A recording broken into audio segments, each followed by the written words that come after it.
Hi everybody.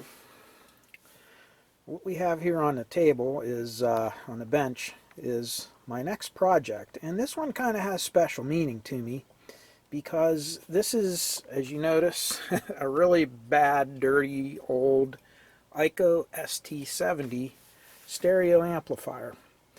And the reason this has special meaning to me is one of the reasons I got into electronics in the first place was I have a cousin who is about 27 years older than me, who was a real prodigy in electronics. And one of the things I remember in my youth when I'd go over there to hang out at his house and learn electronics and things was he had built one of these from a kit back 1960s vintage, something like that. And he had a homemade center channel speaker, which was enormous. It was a huge speaker using 15-inch electrodynamic drivers out of jukeboxes that he custom built, and a set of Pioneer CS88 stereo speakers, all driven by this amp. And I just couldn't believe the amazing sound that he was able to get with this amp. Now, of course, when he built the amplifier, he modified his. He built it from a kit and modified it to improve its performance. And I was always so impressed with it. So I've always wanted to purchase one for myself and redo it and try to see if I could get it to perform the way that one I remember did. So I picked this one up online. It's definitely filthy. And one of the reasons that I chose this one over some of the other ones out there is that it's all original. Nobody has ever replaced any of the original components from day one. So what that means is there's no changes, no modifications. And so when I go through and restore it, I know that this is going to be a first-time repair, first-time restoration of this particular amplifier. Now, the pictures that I saw of it, it didn't look quite as terrible as it did when I opened it up. But let's take a look inside here. I'm doing handheld camera right now. And you can see what a dirty mess this thing is. It's just kind of filthy. The only real rust on it is this one little spot right here you can see.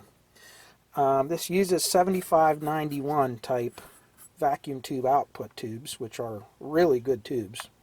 But look at the size of those transformers. They are large. Now this is supposed to be a 35 watt per channel amplifier, but look at these transistors, or transformers. 35 watts and that much iron. And look how thick this power transformer is. Huge. So I think this thing has the potential of really being a good performer. There's not a whole ton of information out there on these. And you can see this one has a date code on it. Let's see if we can see it. It says May 18th, 1961. Okay, so this is a 1961 factory-built EICO ST70. So this one's going to be a long project. I really intend to try to do my best at restoring it. And however long it takes, it takes. And I hope the end result is going to be an amp that sounds at least as good as the one that my cousin was able to build way back in the 60s. And hopefully this will be just a special keepsake, and maybe end up on my main system. So that's what we're doing, and there's an awful lot of work ahead. And I think the first thing we're going to start out by is pulling the tubes out. I'm not even going to power this up. Again, they said that the tubes were red plating when they tried to turn it on. So these tubes could possibly even be damaged. I look at these two here and they look different than these, even though they're all the original EICO tubes. These have kind of like rainbowing on them. I think these ones have had some heat damage. These ones probably are good, but nevertheless, we're going to retube it, put all new tubes and everything. So anyhow, enough talk. Let's get to work on this thing and start testing some things out and see what we have to do. The first thing I think is let's get it cleaned up. Okay, well, so far we have some good news and some bad news. The good news is I don't think these tubes have ever been out of their sockets. They were really tight. These sockets are like brand spanking new. They do not need replaced. And these are all original tubes with the exception, which this might be, I think this is original. They're all made, this one's made in Britain. These are all Mullard tubes. You can see Great Britain, Mullard. Every tube in here. These are all original. Now, bad news. All 4 of my 7591s are bad. And when they said these were red plating, it didn't surprise me. This was the highest one I could read, and it came up with a GM of 900, and they're recommending the minimum of 1100 for a new tube. So this one's weak but functional. The next one was 650, which is too low. It's no good. This one was 40, which is totally shot, and this one was almost completely dead. I got a GM of about 5. The needle barely moved. So, and these are the 2, if you notice, where the top silver is kind of burned off, where the getter was. So you can tell these have been really heat blasted. They've been damaged.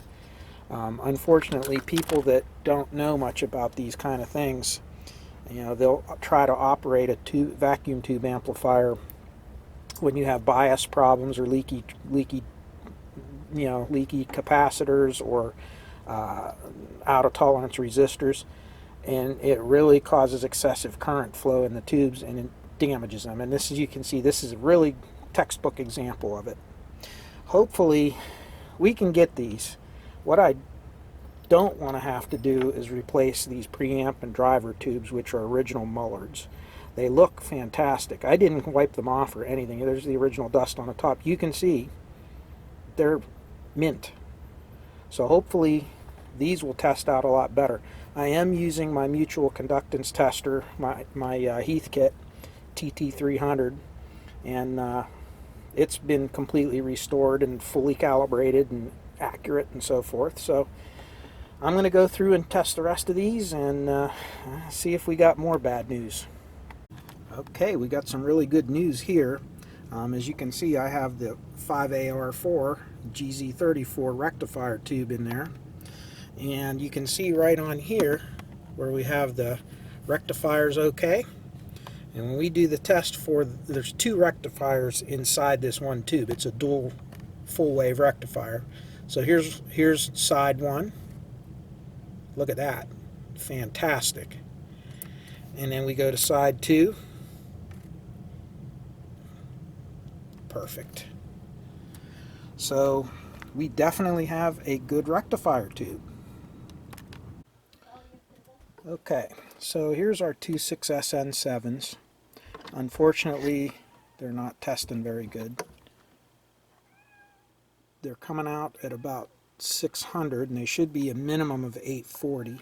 And just to give you a comparison, here's a brand new Chinese 6SN7, not a high quality one, but you can see where it's at 1150, just for comparison. So unfortunately, our 6SN7s are not going to be any good. Okay, more bad news. Here is one of the Mullard 12AX7s. And as you can see, when I go to the test, it should be a minimum of 1040. And I'm reading 1050. So that side's really good. However, when we switch to side 2, because this is a dual triode, when I look at the other triode, it's completely dead. So I think we have a bad tube here. So that's one bad one. So let's go to the next. Okay, not so fast. I found out that my socket saver here has some issues with it, so I'm going to have to look at that. But I pulled that out and checked it again, and Side 1 is way up, it should be 1040. It's actually 1150. You can see. Oh, sorry. And if I go to side 2, way the heck up there, right? 1650. Now let's go to the other tube, and this other one that I checked right here is just the same. It's perfect. So these two tubes are excellent. Now the last one here is a GE. This looks to be the only replaced tube in the entire amplifier that's not original. So we're going to check that next. Okay, we have the GE tube in there, which is still a good tube also. Oh, wait a minute. Oh, wait. I plugged the wrong one in there. Hold on. Okay, now we got the right one in there. So here's the GE tube. This is triode number 1. And it is a solid 1050. Only needs to be 1040. And other side, 1050. So this is another good tube. So our 12AX7s so far are good. Now the last two that we have to check are the 12DW7s, and what those are is they're kind of a unique tube, and I'm probably going to change those, modify this to something different. But what a 12DW7 is, it's a 12AX7 on one half and a 12AU7 on the other half. So you have two different triodes with two different gains is what they are. One's a medium gain and the other's a high gain. So that's what that is, but we're going to test that next. Okay, so here's our first 7247/12DW7. And we are now checking the high gain side. Okay. This would be like similar to a 12AX7, all right? And we are going to check it out. The first one should be 1040, at least.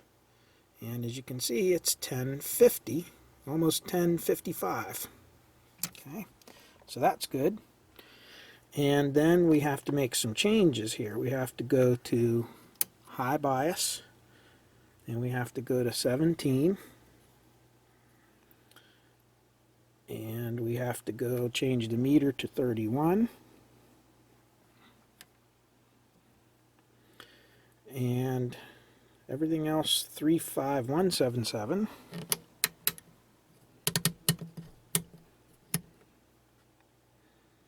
Zero, zero, zero, 6.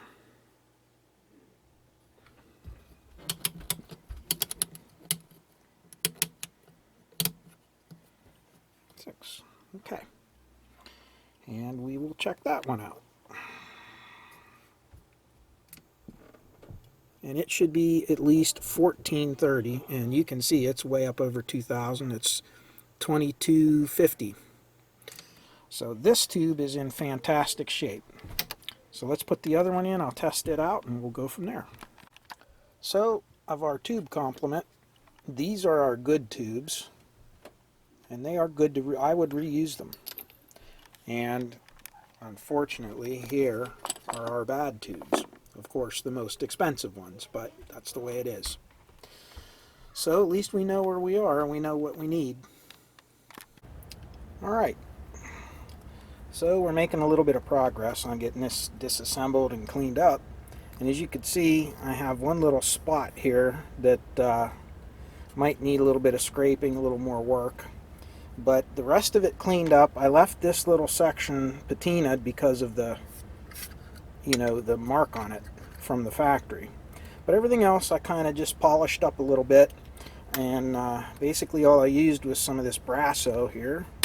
And as you can see, it works with a lot of different things: brass, copper, stainless, chrome, aluminum, pewter, bronze. So anyway, I just took a thin coat of that, wiped it in, rubbed it in with a rag, and then took a wet rag and cleaned it all back off.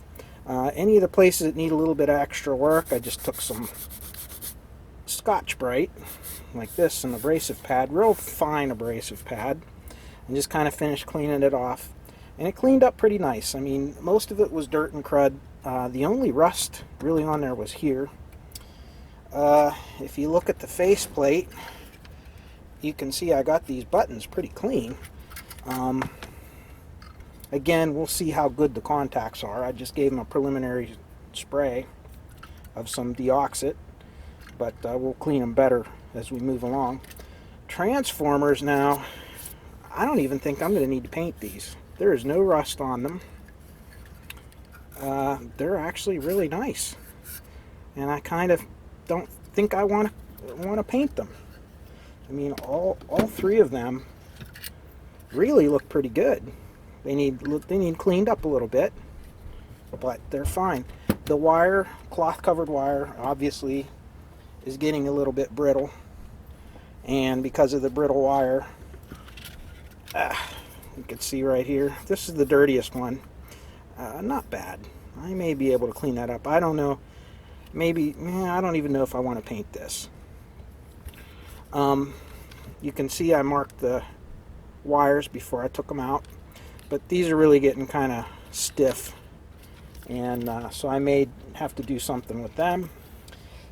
I do have some nice clear heat shrink, and I could just put a coating of clear heat shrink that preserve the look and the color, but to protect them from crumbling. So I may do that. We'll see. But we're coming along pretty good now. Looking at the tubes replacements, the capacitors, some of the coupling caps. It's the price. The bill is kind of running up on this thing. What it's going to cost to refurbish it. But if I want to do it right, I'm probably going to have to pony up and spend the money. So but we'll see. Anyways, that's where we are so far. Alright, so here's the finished product. I did not paint them. They look really good, and I don't think I want to paint them. I kind of like them original. I like having them show a little bit of age. But I did fix the crusty wires, and the way I did that was using this clear heat shrink. It's very, very pliable. I got it online, and just putting it over top of this wires, it shows the colors of the wires, actually enhances them if anything, and then just shrunk it. Then after I did that, I took some of this liquid tape and drizzled it down into here. Now, liquid tape is not really heat proof, but these aren't going to get hot enough that that's going to matter.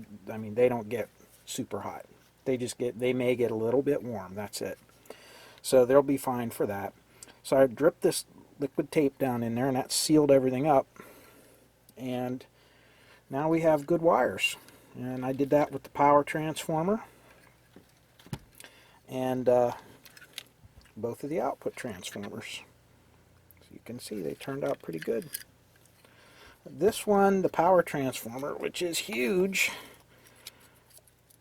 had a few little scars on the top, but again, it cleaned up really well. I may take a little, like a paint pen or something, and touch those up a little bit just to protect them from rust, but that's about all I'm going to do.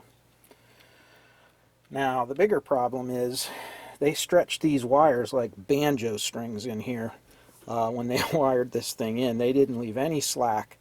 So even though I was able to get the wires out of the terminals, some of them, like this one's good, but some of them turned out not so good. So as you can see, this one right here. So what we may have to do is put a little tiny bit of an extension on there and heat shrink it up, and it should work out just fine. I don't like doing things like that, but short of running a whole new wire inside the transformer and removing the bells, which I don't want to mess up the paint on these screws, that would be the only other solution. So I think it'll work out good, and I think most of these wires will be able to go right back in without having to extend them at all. So moving along. Alright, so I'm really starting to study this under here and look at some of the things that kind of plan out what I'm going to do. And this is a factory built amplifier, and you can tell it's never been worked on. However, I see some strange things here. For instance, this resistor and this resistor are basically the right and left channel of the same piece of the circuit. But as you notice, they use two different resistors there. They both measure perfectly. They're both 100 ohm, and they're right at 100 ohm, but I just find it really strange that they use two different components.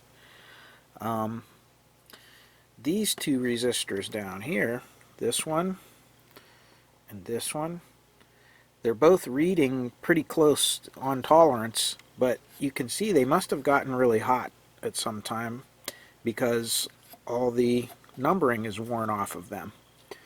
And these are for the 6SN7 driver tubes for the, the drivers for the outputs. The more I look at this, the stranger it gets. Some other things I noticed was these bias test resistors. This was just held on over this oval hole right here, kind of like that, by the stud of the mounting for the transformer, the mounting stud for the transformer. Again, that's not a very good ground, all in all. So there's a lot of little things that I'm probably going to want to improve on this as we work on it. You can see there's a lot of these really old cardboard capacitors, whatever you want to call them. They'll have to go. And all these plastic paper caps are going to have to go. Just spot checking a lot of these resistors, though, most of them are well within tolerance. Some of them are dead accurate. These blue ones are perfect. Some of these little carbon comps they're within tolerance, but they're drifted a little bit. Not bad. The big carbons are pretty much right on. Another strange thing I noticed was this is the volume pot down here. And if you look at the volume pot, there's only supposed to be one wire going directly from pin 2 of the preamp tube directly to the center tap of the volume pot. But if you notice, there's also a 220K resistor that goes in series with a 0.1 microfarad capacitor and then goes to the plate of the preamp tube. And I kind of sketched this into my schematic here real quick, just to get kind of a note of what I'm doing here. You can see right up here, really strange, where this is what it's supposed to be. Just, you can see pin 2. Let me get this light out of the way here. You can see pin 2, and you can see pin 1, and you can see your plate voltage coming in. And this is your grid, and here's your wiper tap, the wiper for the pot, wiper for the pot, green wire going up to the grid. But then you have, I drew on this one, what you see, this 0.1 capacitor in series with a 220K resistor going down to the grid. I don't know what, I'll have to look at that. It's definitely not in this schematic, and that is definitely a factory, a factory install.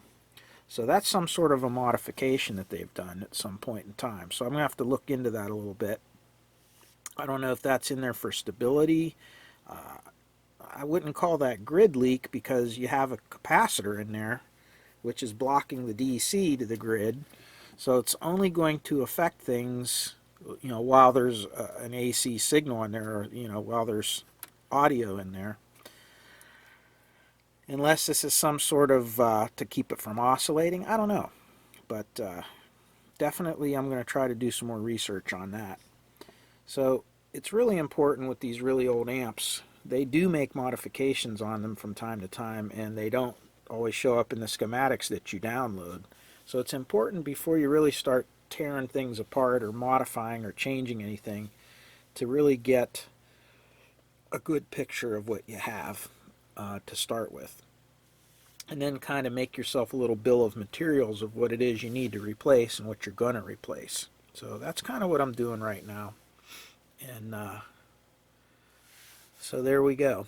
So anyhow, just wanted to give you a little update, and once I get a little more of an idea of what I'm going to do, I mean, you can see there's all kind of different, it looks just like kind of they used whatever resistors they had available. I'm not really sure why they did what they did here, but I'm still learning on this. So, okay, we'll be back. All right.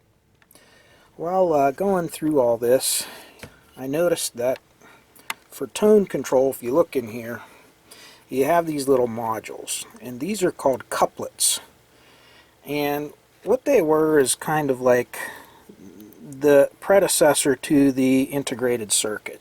So what they do is they have this epoxy ceramic stuff, and they just put some resistors and capacitors in there to make a little circuit, to shrink everything down. Instead of having a bunch of caps and resistors cobbled across the back of this bass and treble controls, they just kind of put them in these little modules. It's a good idea for compactness, but the problem is these often will fail. Some of them fail a lot, some of them have low failure, but the thing I don't like about them is a lot of the capacitors they use in these are ceramic, and ceramic really isn't the best type of capacitor to use for audio, especially when you're in the main audio path like tone control section or something. So rather than worry about these working or not working or failing or not failing, I've decided that I want to build a replica of these.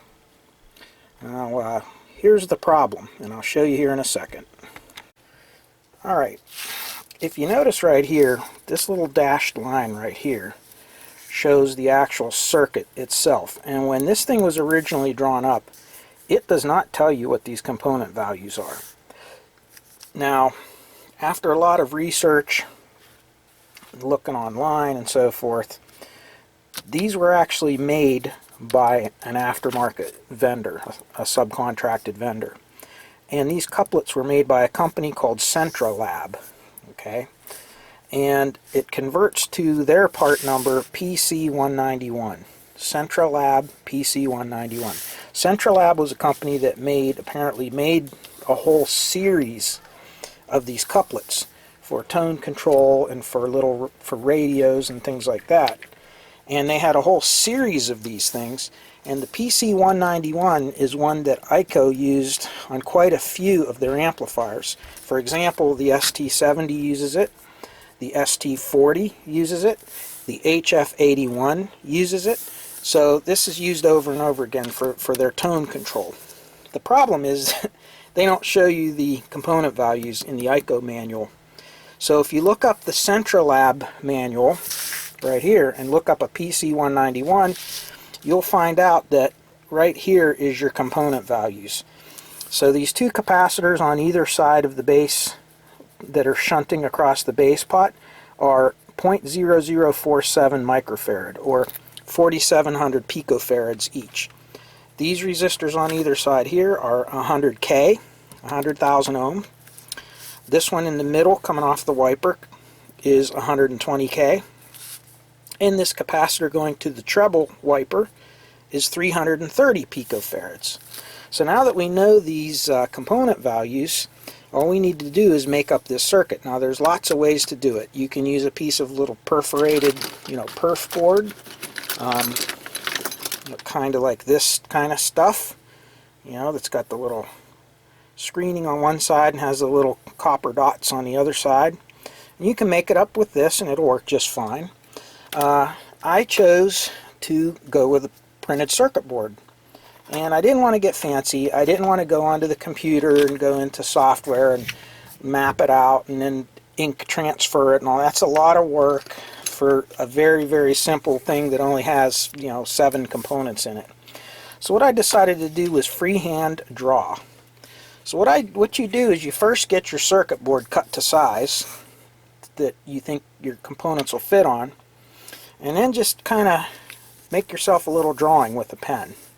So as you can see, any of the black ink areas are the tracks that I want to have, and anything done in pencil is the components that you're going to populate once you get the tracks on there. After you do that, you take your PC board, and you can just use a regular piece of copper clad board from Radio Shack or wherever, and you just take Sharpie pens, okay, like this, and they have to be, just make sure they're permanent ink, okay, permanent markers, and you basically copy what you drew here onto your circuit board. You'll cut your board to size and put it on the circuit board. Once you do that, you throw it into your etchant. In my case, I'm just using good old-fashioned ferric chloride, which you can get that at Radio Shack again, or you could order it online. There's lots of places to get it. And it doesn't take very much. And if you put it in hot water, you know, like, I'll show you what I do here. I take this little pan here and I fill it up with really hot water, as hot as I can get it, tap water.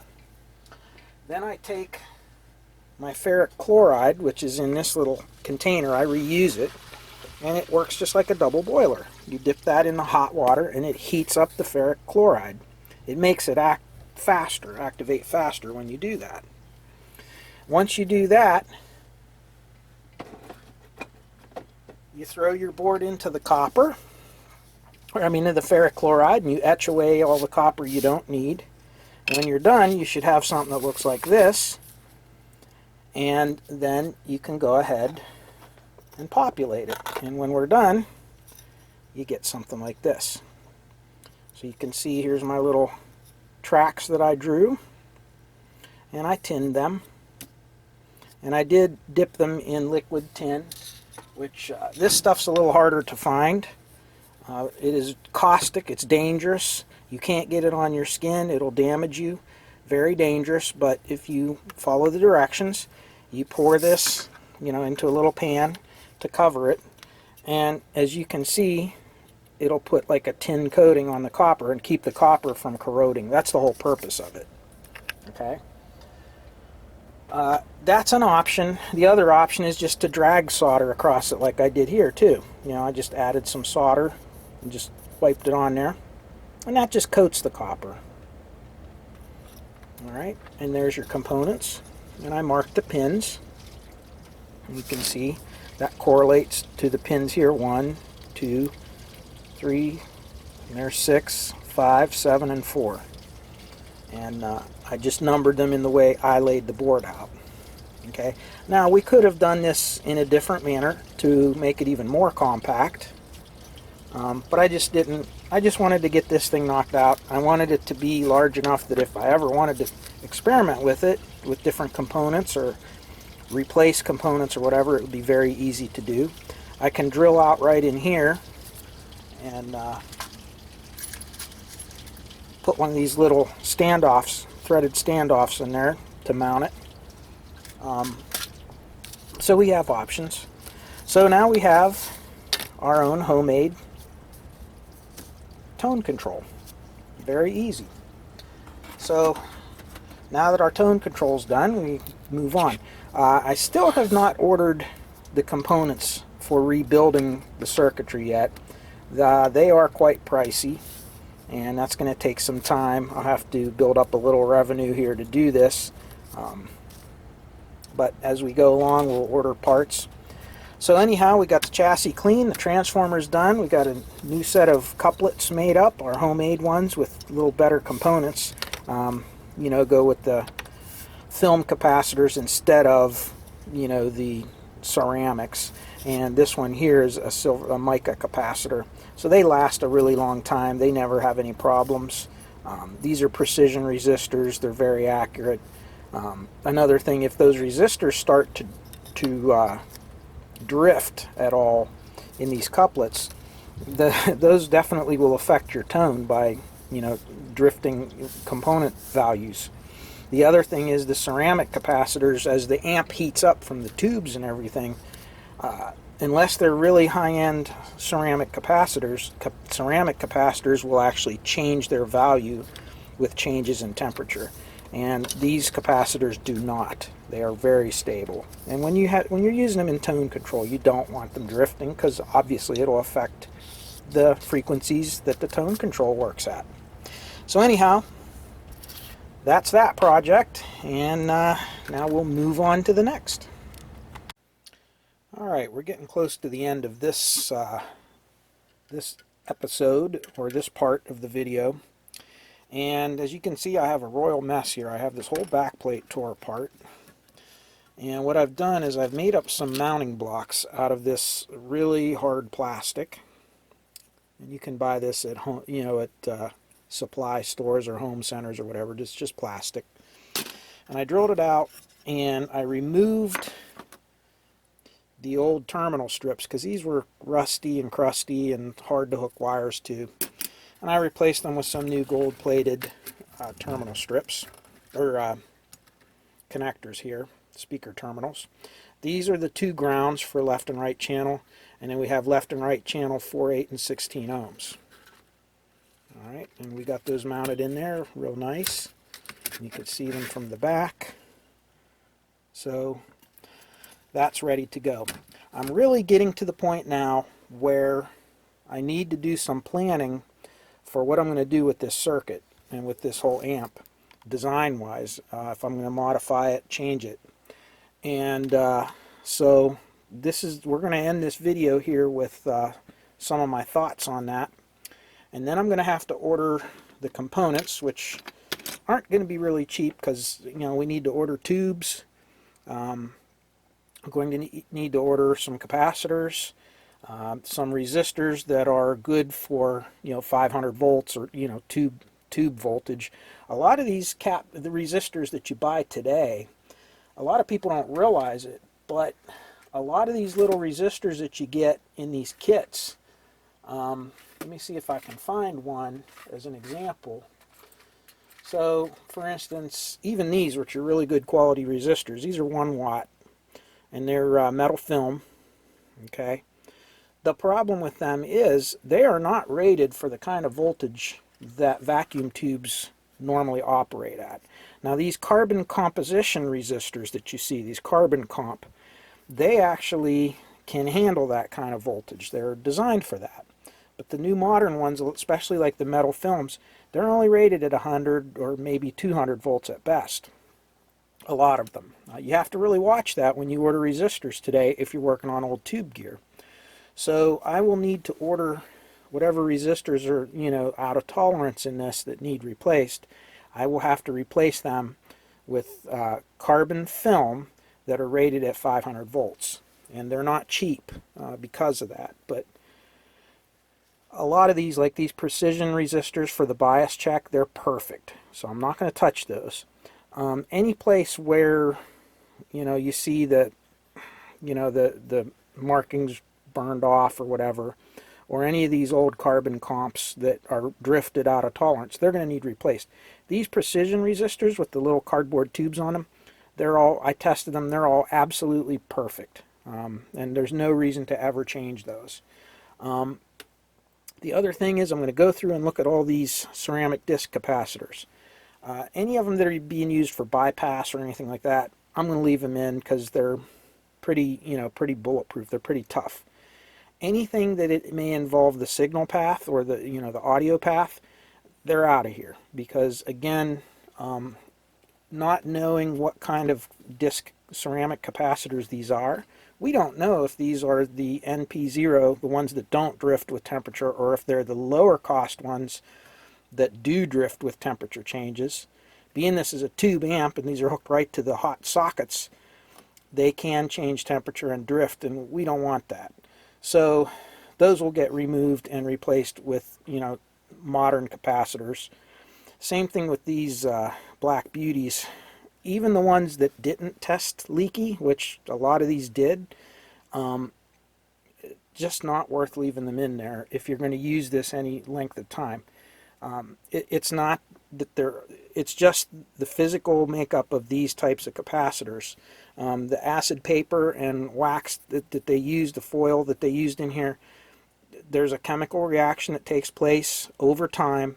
They break down, and then the dielectric content changes and the capacitors actually start leaking voltage. They start leaking DC voltage, which is probably what ruined these 4 output tubes. If you notice all 4 of these coupling caps, if there's DC on one side of this, high voltage DC, if that gets into the grid of the tube, even a volt or 2 gets into the grid and your grid goes positive, you're going to crank the bias way beyond the any type of ratings of that tube, and you're going to just completely trash the tube, which is what was happening. When I purchased this, that was one of the symptoms that was described, is that the tube's red plated when you turned it on. So how long these people ran this with red plated tubes, I don't know. Definitely for a while, because it damaged them. So anyways, those are going to get replaced with good quality Solon capacitors. And of course all the electrolytics have to go away and get replaced. And then we're going to go through and do some modifications to the circuit. And we're going to talk about that here in a minute. Let me clear the deck and move this amp out, and we'll get some schematics out. Alright, we're back. So what we're going to be interested in right here is we're going to look at this whole circuit and talk about it for a split second.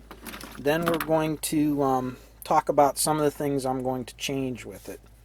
So the first thing when you look at this, this is a rather typical design where you have a phase splitter, and then that your phase inverter, it goes into your driver section here, and I'm having a brain,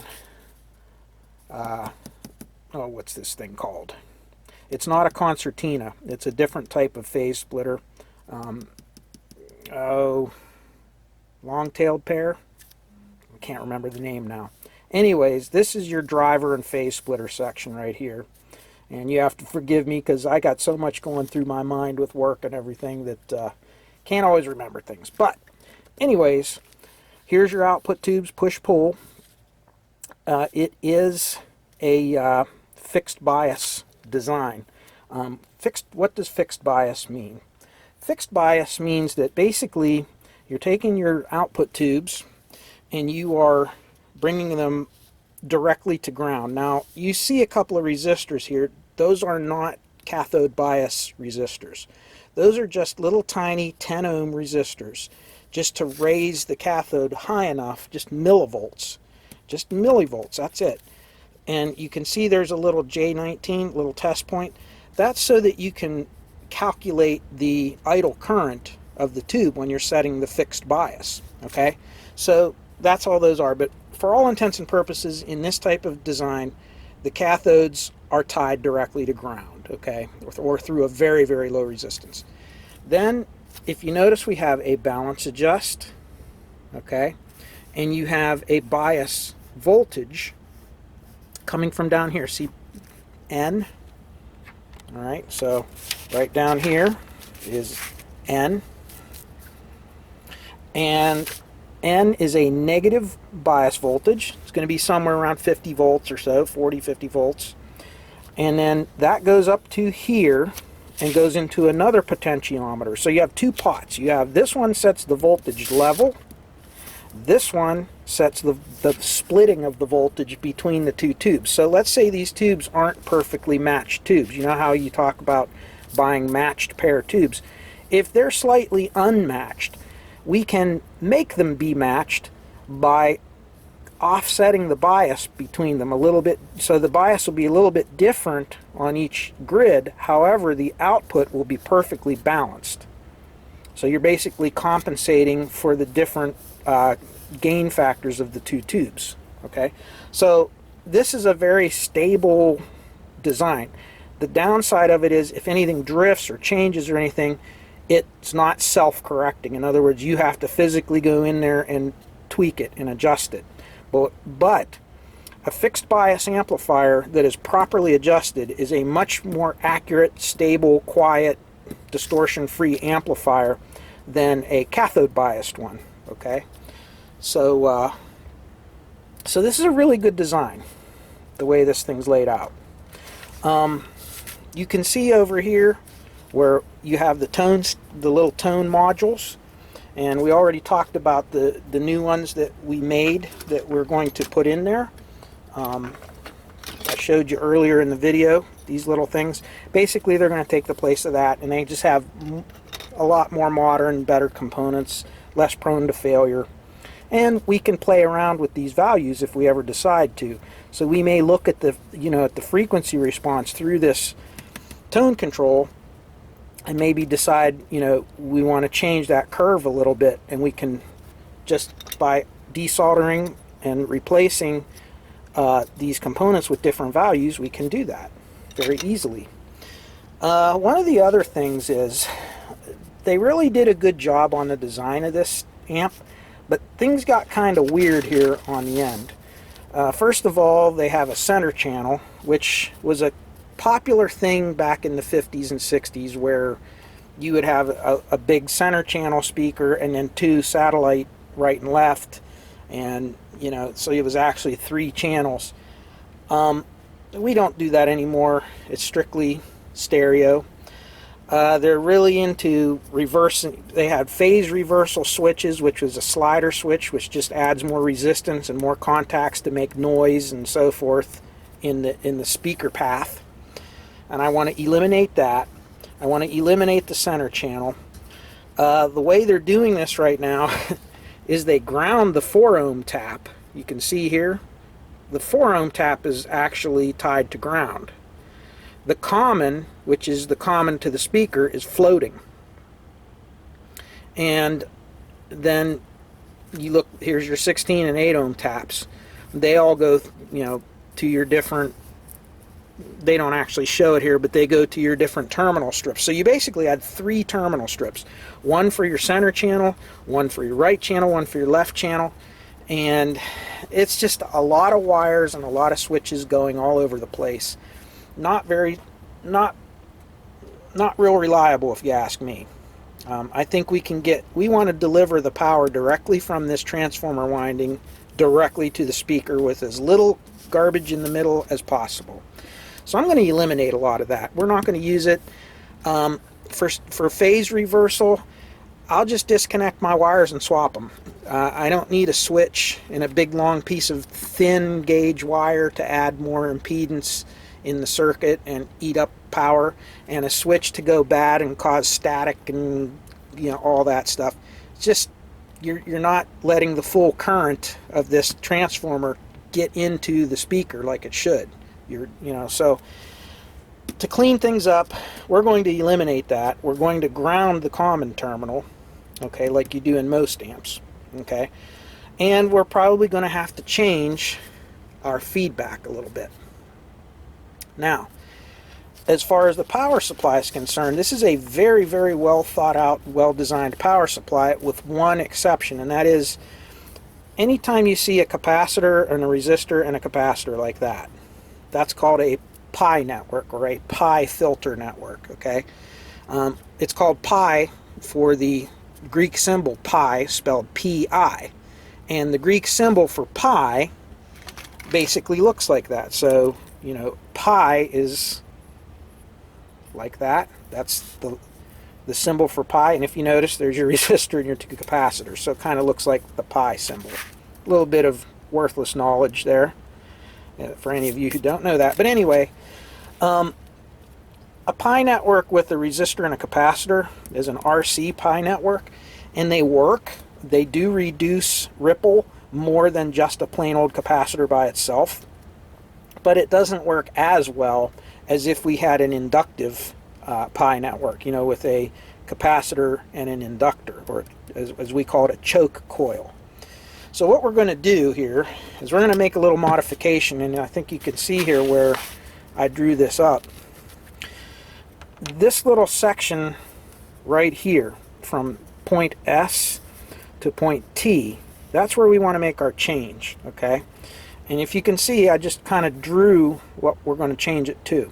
So point S is not going to change. So we're going to come out of the rectifier tube. We're going to go into our first capacitor, and that's got to be no higher than 40 microfarads, because anything above that without some sort of a resistor or current limiting is going to put excessive current on this tube here when it first comes on. So when this tube first starts to conduct, this capacitor is going to want infinite current till it charges up, okay, theoretically, which is going to you're going to overload the current going into this tube and shorten the life of the tube, if not damage it.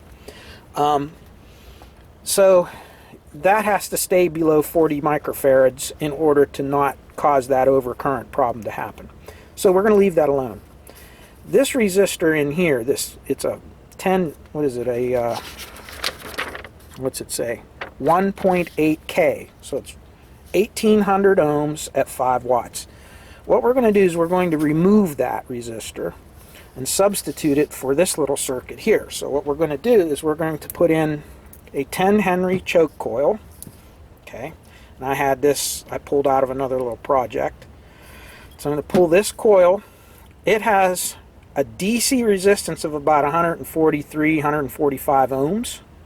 Okay, we're going to put it in series with this little chassis mount resistor I have, and this is a 1.5K instead of 1.8.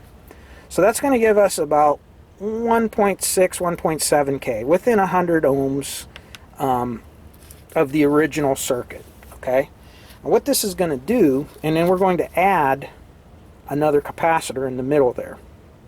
Okay, so what this is going to do is this is going to make another pi circuit right here, and that pi filter there is in turn going to feed the rest of this right here. So when you look at T, U, V, and then come up across here to these ones, W, Y, and Z, which these are the quiet ones, the quiet power supplies that have to go down to your preamp tubes and your phono stage, and this has to be a really quiet power supply. That coil is going to really help in that. Okay, the first resistor it goes through to there is a 10K, so you know, by adding that extra 100 and some ohms, it's really not going to make a big difference on the voltages there. So the voltages are going to be well within tolerance, but you're going to have a much quieter power supply. Okay, the high current, which is right here, position S, that's going to go to your output transformer center taps, and really this is the one that's going to draw the heavier current. But you don't need that kind of filtration because these coils act like their own little chokes, these transformers. So they kind of quiet themselves down. Where you really need to have that heavy filtration is when the further along you get, you know, going back in your preamp and driver section, the quieter it has to be, because the teeniest little bit of line, you know, B plus noise you have, it's going to amplify it many times over, and by the time it gets here, you're going to have a big loud hum. So that's what we're going to do. We're going to try to improve our power supply a little bit. Now, in addition to that, I've done some research online, and this is not mine. This is something I got online, and I'll have to give credit to the people that did this. And let me see if I can look it up real quick. So,